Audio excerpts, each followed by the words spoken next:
बिस्मिल्लाहिर्रहमानिर्रहीम।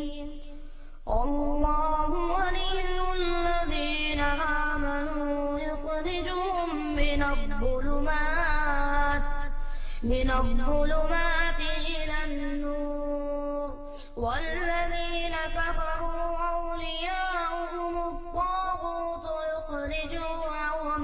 युख़रिजूनहुम मिनन्नूरि इलज़्ज़ुलुमात उलाइका अस्हाबुन्नार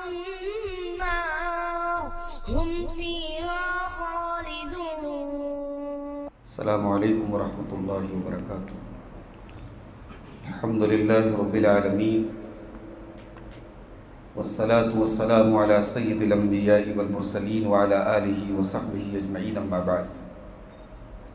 मोहतरम हाज़रीन, सीरत सहाबा में आज हम एक ऐसे सहाबी का ज़िक्र करने जा रहे हैं जिनको अल्लाह के रसूल सल्लल्लाहु अलैहि वसल्लम का राज़दार कहा जाता था, जिनको अल्लाह के रसूल सल्लल्लाहु अलैहि वसल्लम ने बहुत सारी राज की बातें बता के रखी थी, जिनको अल्लाह के रसूल सल्लल्लाहु अलैहि वसल्लम ने मुनाफिकों की पूरी लिस्ट बताई थी कि मदीना में कौन कौन से मुनाफिक हैं। हम बात कर रहे हैं हज़रत हुज़ैफ़ा इब्न यमान रज़ी अल्लाह तआला अन्हु की। आप मदीना में पैदा हुए। आपकी माँ का नाम था रुबाब बिन्त काब और आपके वालिद यमान, ये दोनों भी मुसलमान थे। अल्लाह के रसूल सल्लल्लाहु अलैहि वसल्लम का दीदार करने से पहले ही हज़रत हुज़ैफ़ा ने इस्लाम कबूल कर लिया था। जब अल्लाह के रसूल मदीना पहुँचे तो हज़रत हुज़ैफ़ा ने पूछा कि मेरा शुमार मुहाजिरीन में से होगा या अंसार में से, तो अल्लाह के रसूल ने फरमाया कि तुम्हारा शुमार दोनों में से होगा। ग़ज़वे उहुद में हज़रत हुज़ैफ़ा के वालिद यमान को मुसलमानों ने गलती से कत्ल कर दिया।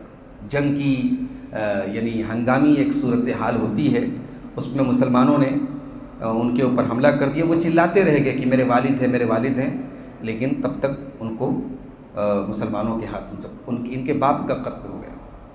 और जब ये हादसा हुआ तो इनकी ज़ुबान से बस इतना निकला, यग़फ़िरुल्लाहु लकुम व हुवा अरहमुर राहिमीन। अल्लाह तुम सबको माफ़ करे, अल्लाह सबसे ज़्यादा रहम करने वाला है। अल्लाह के नबी सल्लल्लाहु अलैहि वसल्लम ने बाद में उनको दियत की जो रकम होती है, किसी के कत्ल की जो खून बहा की जो रकम होती है, वो इनको दी थी और वो पूरी रकम इन्होंने अल्लाह की राह में सदका कर दी थी। ग़ज़वा खंदक के मौके पर बड़ी सर्दी का मौसम था, ठंडी हवाएं चल रही थी। अल्लाह के रसूल ने सहाबा से कहा कि क्या कोई ऐसा है जो दुश्मन कौम की ख़बर ला करके मुझे दे। सहाबा में से कोई तैयार नहीं हुआ।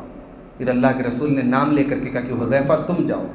और सख्त सर्दी का मौसम था। हज़रत हुज़ैफ़ा कहते हैं कि मैं गया और ऐसा लग रहा था कि मैं यानी बाथरूम के अंदर, हमाम के अंदर चल रहा हूँ, इतना ठंडा था। जब मैं वापस आया तो अल्लाह के रसूल ने अपने जिस्म की चादर उतार के मुझे उड़ा दी और मैं जा कर के सो गया। और यहाँ तक कि फ़जर का टाइम हो गया, तब अल्लाह के रसूल ने मुझको उठाया। हज़रत हुज़ैफ़ा रज़ी अल्लाह तआला अन्हु अल्लाह के रसूल से अक्सर फ़ितरों के बारे में सवाल करते थे और सहाबा तो अच्छी चीज़ों के बारे में पूछते थे, लेकिन हज़रत हुज़ैफ़ा अल्लाह के रसूल से शर के बारे में पूछते थे कि बाद में बुरा क्या होने वाला है। तो इसलिए पूछते थे ताकि बुरे हालात आए तो मैं उनसे परहेज़ कर सकूँ, उनसे बच सकूँ। हज़रत हुज़ैफ़ा अल्लाह के नबी की खिदमत में लगे रहते थे। एक मरतबा उनकी माँ ने उनसे पूछा कि कितने दिन से तुम अल्लाह के नबी से मुलाकात नहीं किए हो। तो इन्होंने कहा कि इतना इतना टाइम हुआ है। तो इनकी माँ ने इनको बहुत बुरा भला कहा। उसके बाद ये अल्लाह के रसूल के पास आए। मगरिब की नमाज़ का वक्त था।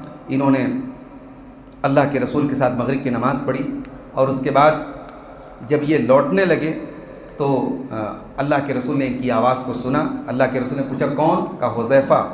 तो अल्लाह के नबी ने पूछा क्या बात है? तो हज़रत हुज़ैफ़ा ने बताया कि ऐसा ऐसा मामला है। अल्लाह के नबी ने फरमाया गफ़रल्लाहु लका व लिउम्मिका, अल्लाह तुझे और तेरी माँ की मग़फ़िरत करे।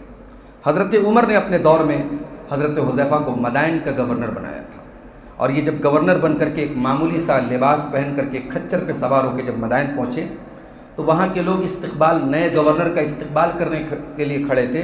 लोग पहचान ही नहीं पाए कि ये हुज़ैफ़ा इब्न यमान, ये हमारे गवर्नर हैं। जब इन्होंने लोगों को जमा किया और हज़रत उमर का पैगाम पढ़ के सुनाया कि हुज़ैफ़ा इब्न यमान तुम्हारे अमीर मुकर्रर किए गए, इनकी इताअत करो, इनका हुक्म मानो और जो तलब करें वो दो। तो चारों तरफ से आवाज़ आई कि आप अपनी ज़रूरत पेश करें, हम पूरा करेंगे। तो इन्होंने कहा कि बस मुझे अपना पेट भरने के लिए खाना और अपने खच्चर के लिए मुझे चारे की बस ज़रूरत है, मुझे और कुछ नहीं चाहिए।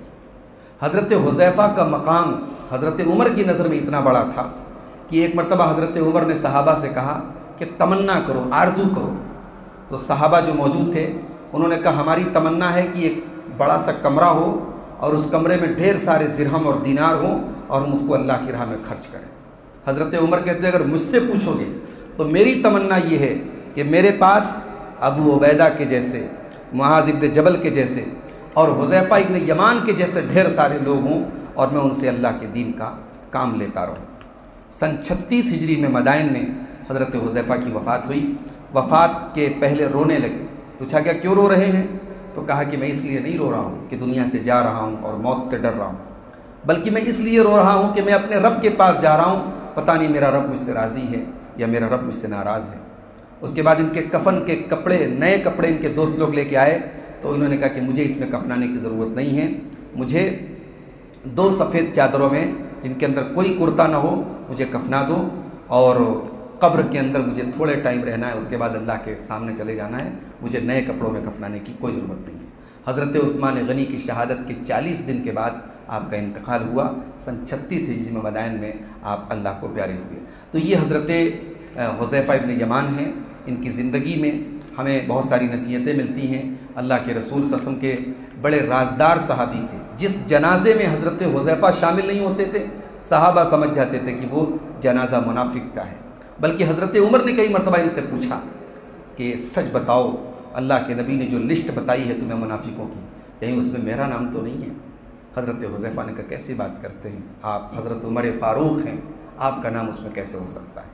यानी इतना एतमाद करते थे सहाबे कराम हज़रत हुज़ैफ़ा के ऊपर। अल्लाह उनसे राज़ी हो और अल्लाह हमें तमाम सहाबे कराम से मोहब्बत करने की तौफ़ीक़ अता फ़रमाए। आमीन। व आखिर दावाना अनिल हम्दुलिल्लाहि रब्बिल आलमीन।